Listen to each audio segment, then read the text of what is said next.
سلامونه او نیکې هیلې. دوستانو، تاسو ته په لومړي درس کې ښه راغلاست وایم. دا د صرافۍ سیستم کورس دی.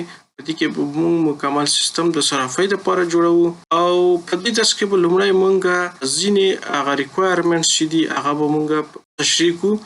کوم سیستم چې موږ جوړوو د هغې اړتیاوې څه دي چې هغه باید تاسو خپل کمپیوټر کې ولرئ او ځینې اصطلاحات دي چې هغه باید تاسو ورسره بلد یاستئ.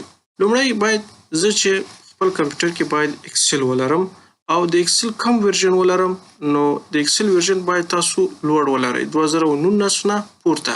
د اکسل ورژن څه ډول کتل کیږي؟ هغه به تاسو راشئ فایل ته او په فایل کې راشئ اکاونټ ته.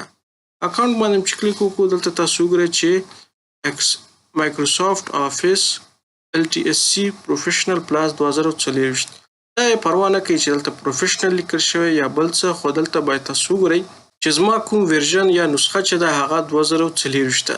که چېرته ستاسو 2014 وي نو حتما یې تغییر کړئ، 2019 یې کړئ، 21 یې کړئ یا هم 24. څونه چې لوړ وي اونه به تاسو ورسره هوسا وئ.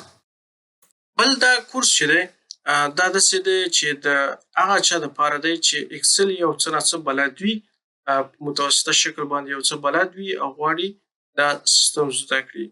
که چېرته تاسو مکمل د صفر څخه اکسل زده کول غواړئ نو بیا زما خپل کورس دی او په هغه کورس کې بیا تاسو کولی شئ چې اکسل له صفر څخه زده کړئ. او که چېرته په اکسل باندې پوهیږئ نو څه ستونزه نشته، تاسو کولی شئ د همدې نه ادامه ورکړئ.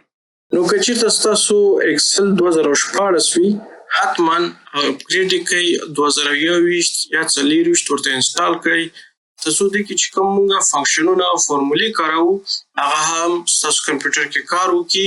نو اړینه یې بولم چې نسخه مو اپډیټ کړئ. کار یې سخت نه دی.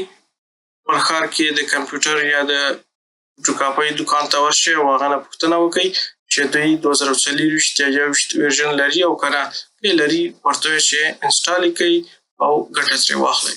په بله ویډیو کې زه ستاسو منتظر یم. ښې چارې.